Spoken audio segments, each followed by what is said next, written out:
जी अब्दुल कादिर पटेल साहब। सर बहुत शुक्रिया। सर मेरे भाई शहरियार आफरीदी साहब ने बड़ी अच्छी बातें की और मैं इनकी तमाम बातों को इंडोर्स करता हूं। सर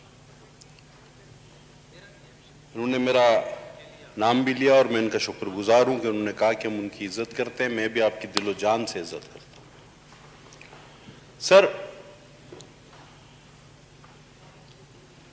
इस पार्लियामेंट में वाकई मेरा भी कोई तीसरा चौथा टर्म है, 2 बार कौमी असेंबली, 1 बार सूबाई असेंबली, और जो लोग मुझे जानते हैं वो मेरी गुफ्तगू से भी पूरी तरह आगाह हैं। सर हमेशा हुकूमत की जिम्मेदारी होती है कि वो हाउस को पुरअमन रखे। अगर अपोजिशन कभी कोई कड़वी बात कर भी जाती है तो उसका बड़े प्यार मोहब्बत से जवाब दिया जाता है। ये हमने 8 से 13 तक ये आपने शायद देखा हो। लेकिन जनाब वाला, जब आप हमें कहेंगे कि आप गुलाम हैं, जो कि आपके सामने 2 रोज पहले कहा गया और बार बार कहा गया, मैं सर आज इस बात का एतराफ करना चाहता हूं कि यस सर, हम अपने ज़मीर और अपनी सोच के गुलाम हैं। हम किस सोच के गुलाम हैं सर? हम उस सोच के गुलाम हैं जिसने फांसी चूमनी कबूल की, कोई यू टर्न नहीं लिया, झुका नहीं, वो फांसी झूल गया, उसने किसी उसूल पर सौदा नहीं किया। हम उस सोच के गुलाम हैं, हम मानते हैं। जिसने बबांगे दहल कहा कि नाकामी जावेद बसत शौक गवारा, गर्दन दरे बातिल पे झुकाई नहीं जाती। सर हम उस सोच के गुलाम हैं जो मेरी शहीद बहन ने 2007 में हमें दुबई में बुलाकर कहा कि मुझे पता है मुझे कत्ल कर दिया जाएगा, लेकिन मैं अगर पाकिस्तान नहीं गई तो सवात पर पाकिस्तान का परचम नहीं लहराएगा। इस मट्टी को अगर मेरे लहू की जरूरत है तो मैं अपना लहू दूंगी। सर हम सोच के गुलाम हैं, हम उस सोच के गुलाम हैं। सर वो कुंभा है शहीदों का, हर शख्स शाहकार, नाकाबिले शिकस्त रहा खून जुल्फिकार।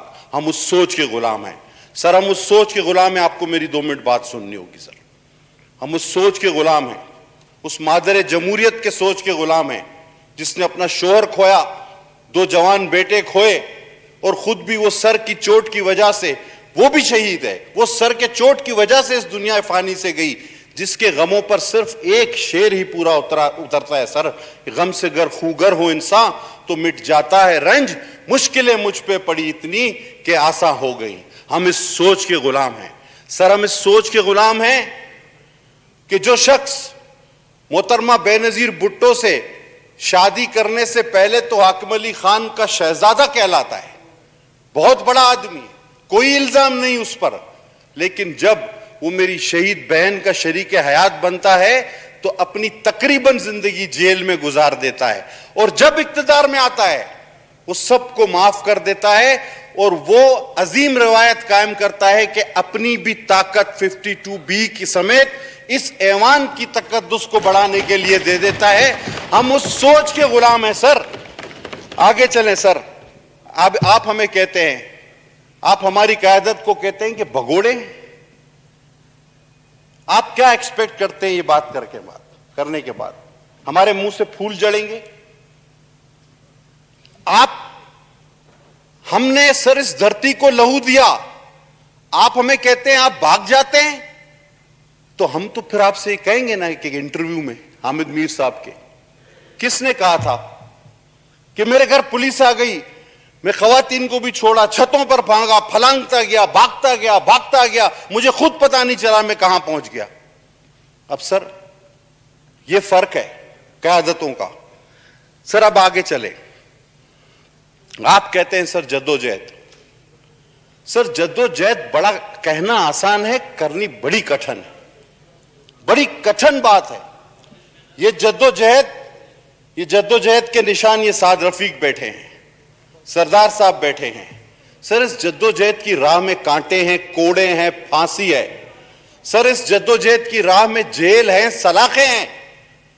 सर, जद्दोजहद अगर 20 साल की ज़ियाउल हक से शुरू हो, परवेज मुशर्रफ से होती हुई और किसी के इशारों पर इक्तिदार में आ जाए, इसे जद्दोजहद नहीं कहते सर। ये कभी भी जद्दोजहद नहीं होती।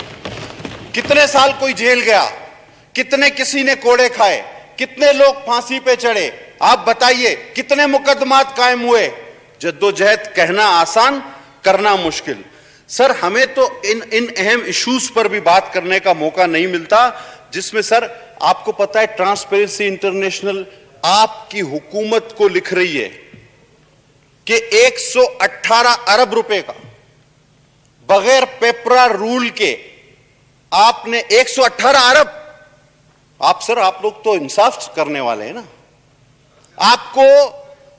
आपको मुझे इंटरप्ट सर मेहरबानी करके कहें कि ना किया जाए। सर, 118 अरब रुपए की करप्शन हुई और आपको ट्रांसपेरेंसी इंटरनेशनल लिख रहा है। पॉइंट आपका आ गया जी। सर, मैं एक मिनट, उस पर इस ऐवान में आज तक कोई बात नहीं हुई। सर, हमारे, आप कहते हैं हमारे क़यादत के लिए कि जी ये पर्ची के चेयरमैन है। अरे सर, पर्ची तो है, या अगर आप में से किसी को शौक है या उनकी चेयरमैनी से आपको इतना हसद है, हम आपको खुले दिल से दावत देते हैं कि आप आए हमारे चेयरमैन के सामने, पीपल्स पार्टी के चेयरमैन का इलेक्शन लड़ लें। आपको दूध का दूध, पानी का पानी पता चल जाएगा। वह पर्ची तो है।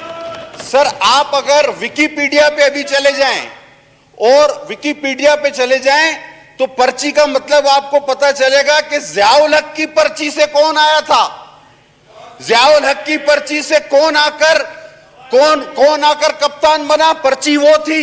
ये तो वसीयत है सर, और मेरी शहीद बहन की वसीयत है। सही जी। अब सर सुन लेना, अब आप सुन हो ले। गया जी, आपका पॉइंट आ गया जी। इतनी लंबी तकरीर नहीं, मगरिब का टाइम हो चुका है, आप तो पूरा यहाँ पे तकरीर आपने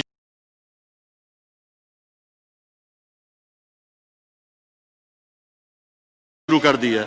लोग यहाँ पे सरदार रियाज साहब ने माहौल बनाया, आप किधर और ले गए इसको। जी जनाब फहीम खान साहब, जी फहीम खान साहब, जी फहीम खान साहब बात करें जी। शुक्रिया जनाब स्पीकर। जनाब स्पीकर, पहले तो मैं जवाब दे दूं थोड़ा सा अपने भाई का रिकॉर्ड दुरुस्ती के लिए, कि इन्होंने कहा था कि जिसको शौक है हमारे चेयरमैन के सामने आके